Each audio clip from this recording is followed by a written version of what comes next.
Okey, Assalamualaikum. Kita sambung okey, baru masuk dia punya intipati dia. Awak kena tahu tentang peristiwa bergabung. Okey, peristiwa bergabung ni maksudnya dia lebih daripada satu peristiwa. Okey, lebih daripada satu peristiwa. Okey, di sini untuk peristiwa bergabung dia ada dua jenis yang awak kena tahu. Satu ayat dia kata tanpa pemulangan dan satu dipulangkan kembali. Okey, tanpa pemulangan maksudnya bila dia ambil contohnya contoh cikgu kata cikgu nak bagi hadiah. Okey, cikgu nak bagi hadiah. Cikgu nak pilih 5 orang. Okey, cikgu nak pilih 5 orang. Bila cikgu ambil orang pertama tu tadi cikgu tak letak balik nama dia kat dalam kotak. Cikgu dah buat keluar terus. Okey, sebab dia dapat dah hadiah kan. Dia dah dapat hadiah. Kita bagilah orang lain pula peluang. Jadi cikgu tak letak terus. Nama yang dapat tadi tu terus kita buang. So daripada 5 tinggal 4. Okey, daripada 5 tinggal 4. Okey, itu maksud tanpa pemulangan. Kalau dipulangkan kembali, orang pertama tadi kan kita dah ambil seorang. Okey, kita dah ambil seorang, kita dah bagi dah hadiah dekat dia. Nama tu kita letak balik dalam kotak. Okey, jadi dia ada peluang untuk dapat cabutan bertuah kali kedua. Okey, kali pertama ada 5, kali kedua pun ada 5, kali ketiga pun ada 5. Mana tahu kod 5-5 cabutan tu semua dia menang belaka. Okey. Okey, itu maksud tanpa pemulangan dengan dipulangkan kembali. Okey, contoh di sini. Okey. Contoh di sini bila dikata peristiwa bergabung, okey, cikgu ada 5 kepingkat iaitu tekun. 5 kepingkat iaitu tekun. Okey, di sini dia kata dia nak 2 kepingkat. Nak 2 kepingkat. Bila 2 kepingkat, ada 2 peristiwa di sini. Okey, ada 2 peristiwa. Apa maksud peristiwa? Ada 2 peristiwa ni. Dia boleh cabut. Cabut kali pertama, 1 peristiwa. Cabut kali kedua, peristiwa kedua. Yang ini dia panggil peristiwa A, yang ini dia panggil peristiwa B. Jadi yang ini dia panggil peristiwa bergabung. Okey, cikgu buat contoh dulu untuk tanpa pemulangan. Okey, bila tanpa pemulangan, contohnya kali pertama cabut, dia dapat huruf T. Kali kedua cabut, dia dapat huruf T. Okey, kali kedua cabut, pasangan dia dapat E. Okey, maka pasangan yang dia dapat adalah TE. Okey, ini yang pasangan yang pertama. Pasangan yang kedua, kali pertama cabut, mungkin dia masih lagi dapat huruf T. Lepas tu, dia dapat huruf K. Okey, jadi pasangan kedua adalah TK. Ataupun kali pertama cabut, dia dapat huruf U. Lepas tu, dia dapat huruf E. Jadi, pasangan dia adalah UE. Okey. Boleh ke tak dia dapat huruf U dengan huruf U? Okey. Ada tak? Bila dia dapat huruf U, kali kedua pun dapat huruf U.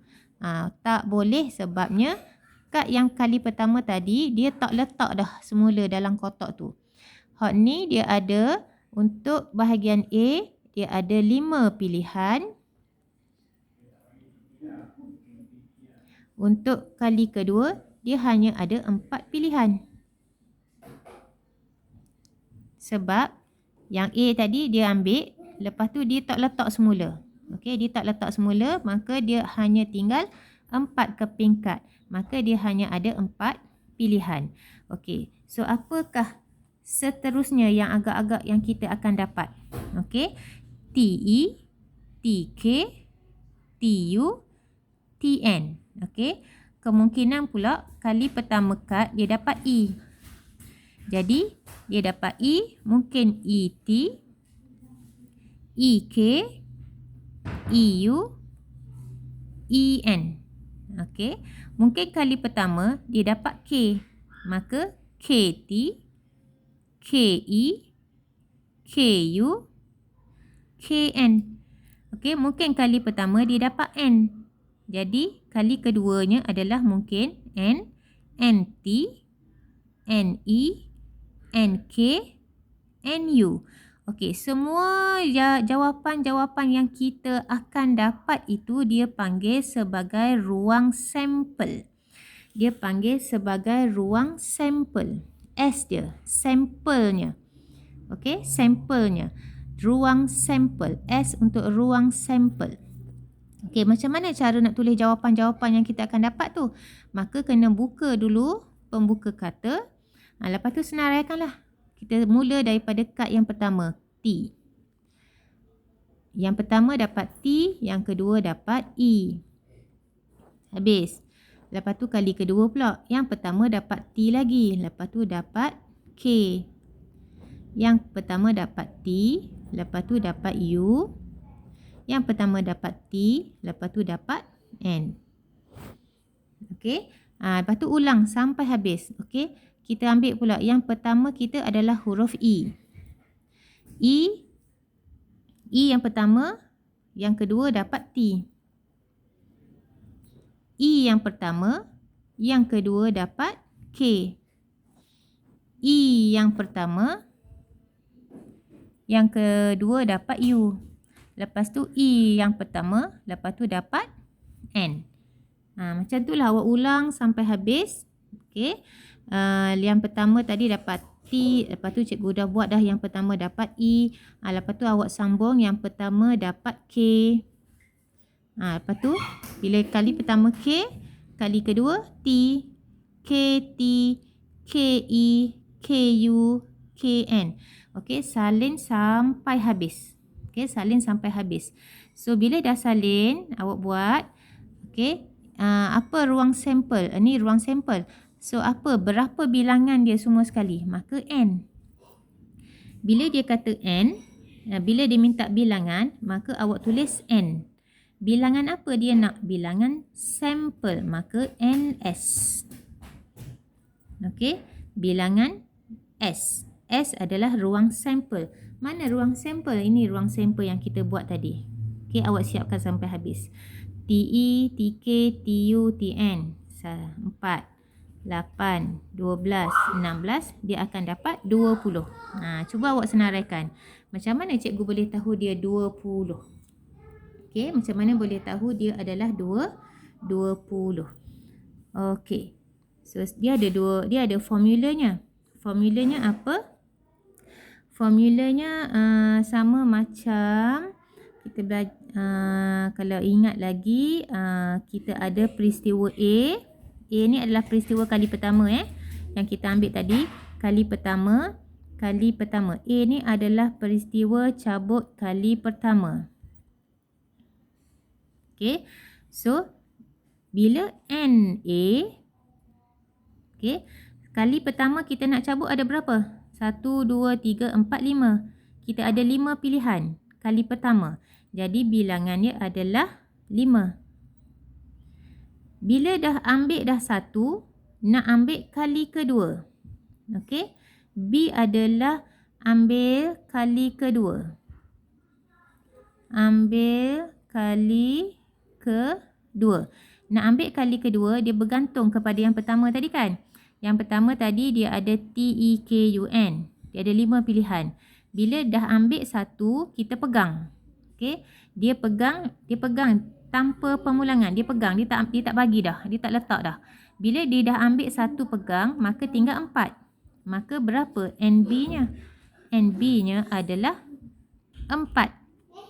So, apa formula nak cari NS? NS sama dengan NA darab dengan NB. So, NA, bilangan NA kita adalah 5. Darab bilangan NB kita adalah 4. Maka kita dapat 20. Okey. So, ini cara guna formula. Cara kedua adalah awak senaraikan semua unsur-unsur dia. Lepas tu awak kira satu-satu. 1, 2, 3, 4, 5, 6, 7, 8. Lepas tu tadi yang cikgu suruh awak sambung kan. Okey. Kalau cikgu buat terus. Buatlah terus, buat contoh. KT, KE, buat sama-sama, sebut terus. KU, lepas tu KN. Lepas tu, lepas K, U pula yang pertama. UT, UE, lepas tu UE, lepas tu UK, lepas tu UN. Lepas U yang pertama, last kali dapat N pula yang pertama. Cikgu tulis kat atas. N yang pertama. Mungkin NT, lepas tu NE, okey, lepas tu NK, lepas tu last kali NU. So buka pembuka kata, sampailah di sini penutupnya. Okey. So kalau kita bilang ada berapa? 1 2 3 4 5 6 7 8 9 10 11 12 13 14 15 16 17 18 19 20. So bilangan sampel adalah 20. Jawapan dia sama dengan guna formula. Ini adalah contoh untuk tanpa pemulangan.